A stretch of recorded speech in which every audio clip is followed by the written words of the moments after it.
আসসালামু আলাইকুম সুপ্রিয় দর্শক, দেশ এবং বিদেশ যে যেখানে আছেন সবাইকে আসসালামু আলাইকুম। আমরা আসছি পুরান ঢাকায় গ্যান্ডেরিয়ার 46 নম্বর ওয়ার্ডের সাবেক সভাপতি গ্যান্ডেরিয়া থানার নোয়াল বাসাতে কথা বলি। তার মুক্তি আপনি দীর্ঘদিন যে আপনি ধন্যবাদ। বিএনপির সাথে আসছেন, কতদিন যাবত আসছেন বিএনপির সাথে জড়িত?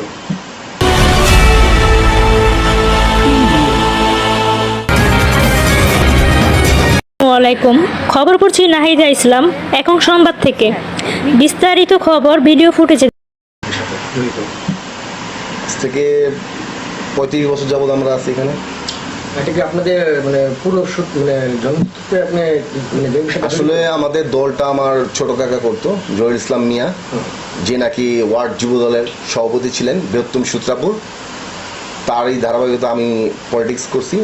এছাড়াও আমার আরেক চাচা, আমার বাবার বড় ভাই মিজানুর রহমান মিজান, আমার ছোট কাকাকে মেরে ফেললো। তারপরে মিজান কাকা এটার হাল ধরে, তার পাশে বিগত দিনে আমরা পলিটিক্স করছি।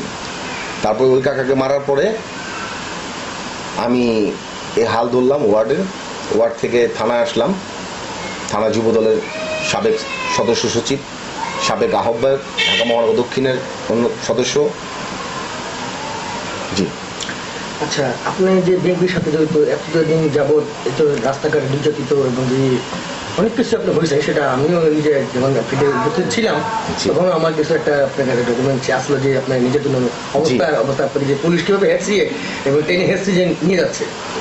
স্বৈরাচার আওয়ামী লীগের সময় নয়নকে টেনে নিয়ে যায় পুলিশ। একটা প্রশ্নটার জন্য আসলে আমাদের পরিবারটা এই বিএনপি করতে গিয়ে অনেক অনেক বাধার সম্মুখীন হতে হয়েছে। যখন আমার ছোট কাকা, আবার একটু বলতে হয়, আমার ছোট কাকা যখন ওয়ার্ড যুব দলের সভাপতি ছিলেন, যখন সে ইন্তেকাল করলেন, কত সালে? সেটা 2000 সালে। 2000 সালে? হ্যাঁ, কে মারছে? 2000 সালে আর্মিরা মেরেছিল, সেনাবাহিনীরা মারছে।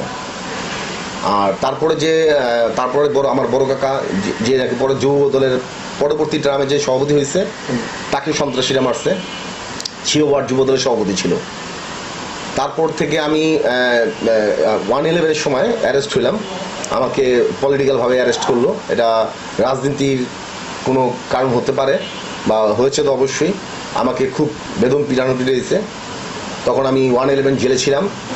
আমার সৌভাগ্য যে আমি আমাদের দলের মানে আমাদের যে লিডার, তার পাশে আমরা থাকতে পারছি। সেও 1/11 জেলে ছিল। তো আমি দীর্ঘদিন জেল খাটার পরে আসছি, আইসা দেখি আমাদের একটা কমিটি হয়েছে। সেই কমিটিতে আমাকে সাবেক ওয়ার্ড যুব দলের না, তখন বৃহত্তম সূত্রাপুর ছিল। তখন আসলে বিষয়টা হলো একটা ওয়ার্ড, তিনটা থানার মধ্যে একটা ওয়ার্ড। হ্যাঁ, তো থানাটা বিশাল বড়, 3টা থানা নিয়ে ওয়ার্ড। তো যাই হোক, তখন আমি ওয়ার্ডের ভাইস প্রেসিডেন্ট ছিলাম। তো আইসা দেখি আমি ওই কমিটির একটা সদস্যও নাই, আমাকে রাখা হয়নি। তো আমি প্রশ্ন করলাম, ভাই আমাদের যে লিডার, তখনকার লিডার ছিল শরীফ ভাই, তাকে আমরা প্রশ্ন করলাম। তো আমাকে সে বললো, এটা দেখবো, পরে আমরা করবো, তুমি আনঅ্যাক্টিভ। আসলে আমি জেলে থেকে অ্যাক্টিভ কীভাবে হবো? হ্যাঁ, যাই হোক, আমাকে রাখে নেই। তখন আমাদের সাবেক ঢাকা মহানগর দক্ষিণের এই প্রেসিডেন্ট, সেক্রেটারি দুজনেই ছিল, মানে গোলাম মাওলা শাহিন ভাই, সে আমাকে পরিচয় করা দেয় হামিদ ভাইয়ের সাথে।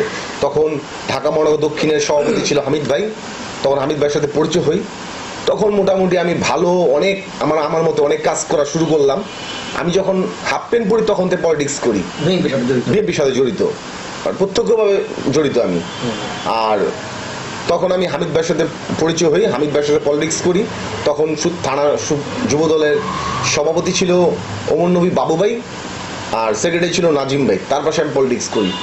যাই হোক, আমার শ্রমটা আমি নাই বলি, এটা আমাদের এলাকাবাসী জানে, রাজপথে যারা আমার ভালোবাসে তারা জানে, তারা দেখতে পারছে, যারা আমাকে কাছাকাছি দেখছে সবাই জানে আমার কষ্টটার বিষয়। তখন আমাকে আবার পুনরায়, এটা একটা ম্যাকিং, পুনরায় আমাকে আবার সেই সহসভাপতি, তিনবার সহসভাপতি মানে সিনিয়র ভাইস প্রেসিডেন্ট আমাকে রাখছে ওয়ার্ডে। যাক, সেটা নিয়ে আমাকে আমার লিডাররা বলছে যে তুমি কাজ করো, কাজের মূল্যায়ন তোমার হবে ইনশাআল্লাহ। তো আমি কাজ করছি, কাজ করে আল্লাহ আমাকে ওই থানারই সহসভাপতি বানাইছে, ওয়ার্ড ভাইস প্রেসিডেন্ট, থানার সহসভাপতি। হ্যাঁ, পরবর্তীতে আমার ঢাকা মহানগর দক্ষিণের সাবেক সভাপতি সেক্রেটারি এবং আহ্বায়ক গোলাম মোল্লা শাহিন ভাই, সে আসার পরে আমাকে গ্যান্ডারা থানা যুব দলের সদস্য সচিব বানাইছেন। তারপরে আমি বেশ কিছুদিন কাজ করার পরে তাদের ভালো লাগছে, আমাকে আহ্বায়ক আমাকে পুরস্কার করছে। আবার ঢাকা মহানগর দক্ষিণের আমি সদস্য হয়েছিলাম। 5ই আগস্ট পরে তো আপনি আবারও মানে যেখানে ছিলেন। আসলে ভাইয়া আপনি ধন্যবাদ, আপনাকে এই জিনিসটা আপনি ফলো করছেন। আমি আমার জেল লাইফটা আমি অনেক অনেক খেটে ফেলছি। আর অনেকভাবে বলে আমাকে যেভাবে টর্চার করা হয়েছে, আর্মি বলেন, র্যাব বলেন, পুলিশ বলেন, ডিবি বলেন, আমার মনে হয় যে আমার পার্শ্ববর্তী যে গ্যান্ডারা থানা পুরানো যারা আছে আমাকে মাঝে মাঝে কথাটা বলে যে ভাই আগে তো দেখতাম শফিক ভাই আপনিই পলিটিক্স করেন। কিন্তু শফিক সাহেব, আপনাকে আমি যে কথাটা প্রশ্ন করতে চাচ্ছিলাম, যে 5ই আগস্টে জেলটা খাটছেন আপনি, হ্যাঁ, তার খাটার অবস্থাও আপনি মানে এখনো বিএনপি এবং কি আপনি যে বিএনপির সাথে যে আপনি এখনো জড়িত আছেন। জি জি। কিন্তু আমরা যেটা শুনতে পেলাম যে আপনাকে বিএনপি থেকে বহিষ্কার করা হয়েছিল। হ্যাঁ হ্যাঁ হ্যাঁ, সেটা কিসের জন্য বহিষ্কার করা হয়েছিল? আসলে আমি বলি আপনাকে, সেটা কিসের জন্য হয়েছিল এবং কি সেটা জিনিসটা জানার জন্য আপনি আপনার দেশবাসীর কাছে আমি সেটাই বলবো যে একজন রাজপথের সাহসী সৈনিক এবং কি 5ই আগস্টের পরও সে জেল খাটার পরও সে তাকে কেন বিএনপিতে সে এই পদবি কেন পেল না, এটাই আমার আপনার প্রশ্ন এবং কি দেশবাসীর কাছে এবং জনসাধারণের কাছেও প্রশ্ন। আচ্ছা, ধন্যবাদ আপনাকে, আবারও ধন্যবাদ।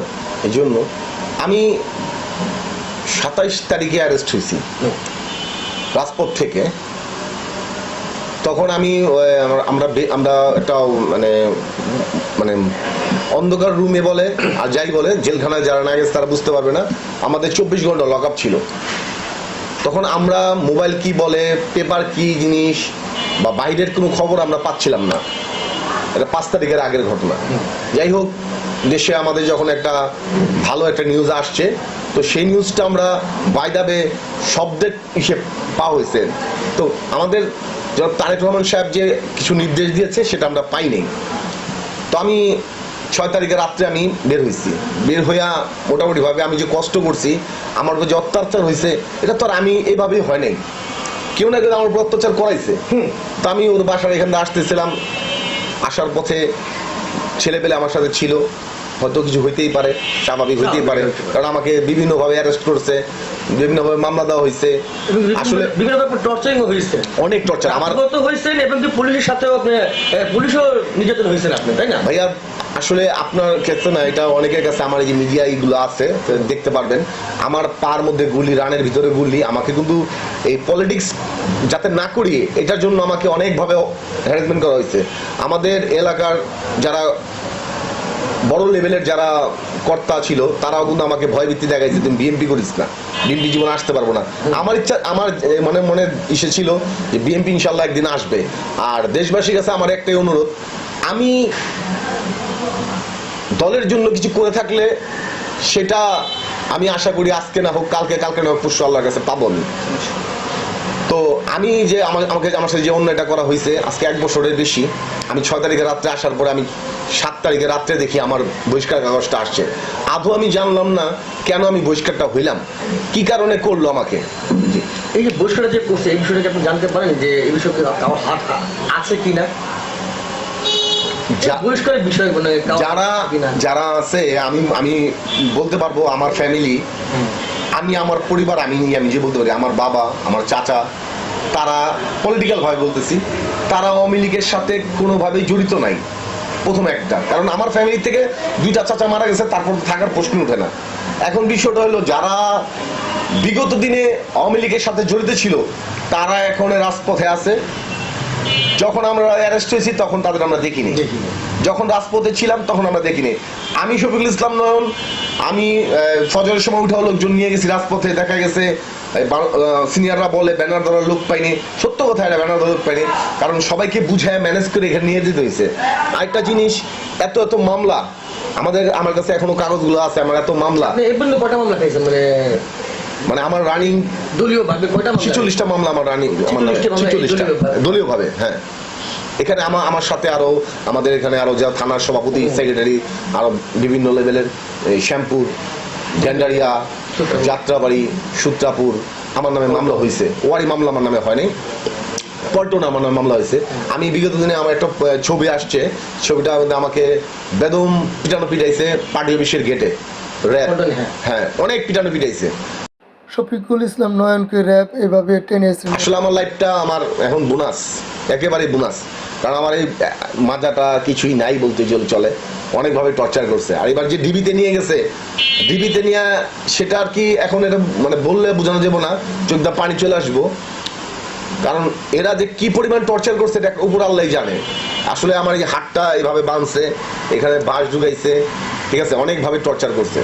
আমি জানি না আমি আমার অন্যায়টা কি, এটা দেশবাসী কিভাবে নিবে আমি জানি না, আমার সাথে অন্যায় করা হয়েছে, এটাই আর কিছু না, আমি আর কিছু বলবো না, এটা আমার সাথে অন্যায় করা হয়েছে।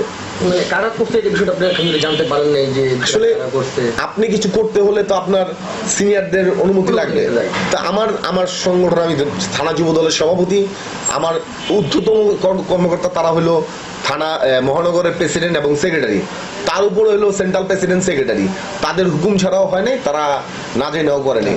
তবে আসলে এই জিনিসটা কে করলো, কারা করলো, আমার মনে হয় তাদের জানা উচিত ছিল যে আমাকে কি এত বছরের কষ্ট, আমি হাপ্পন প্রায় এখানে আসছি, আজকে আমি এত কষ্ট করলাম, 5 তারিখের আগে তো এমন হয় নাই, 5 তারিখের আগে যদি কোনো অন্যায় করে থাকি সেটা আমাদের সাথে এমন আচরণ করে নেই, বহিষ্কার টস্কার করে নেই।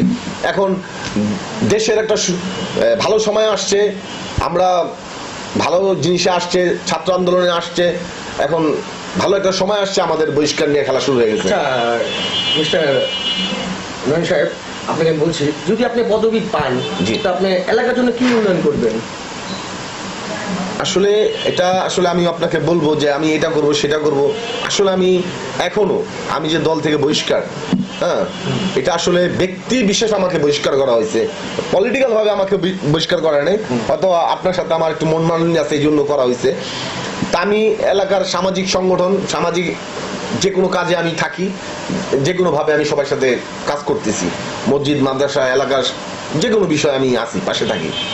আর আমাদের উপর থেকে অর্ডার, তারেক রহমান অর্ডার দিচ্ছে আমরা যাতে কোনো মানুষ, সাধারণ মানুষ আমাদের খারাপ না জানে, ভালোভাবে আমাদের দেখে, আর এটাই। শোনা গেল শফিকুর রহমানের, শফিক ইসলাম নয়নের সাথে কথা বলে, যে রাজপথে এত পদত্যাগ করার পরও, এত মারধর খাওয়ার পরও এখনো সে বিএনপিকে মন প্রাণ দিয়ে ভালোবাসে এবং সে বিএনপির জন্য তার নিজের জীবন দিতেও প্রস্তুত আছে। জি, ইনশাআল্লাহ। তাই আমি দেশবাসীর কাছে এবং কি বিএনপির ঊর্ধ্বতন নেতা কর্মীদের কাছে আমার এটুকুই আবেদন, যাতে এই পুরান ঢাকায় গ্যান্ডেরিয়ার 46 নম্বর ওয়ার্ডের যাতে শফিকের বিষয়টা একটু দেখার জন্য।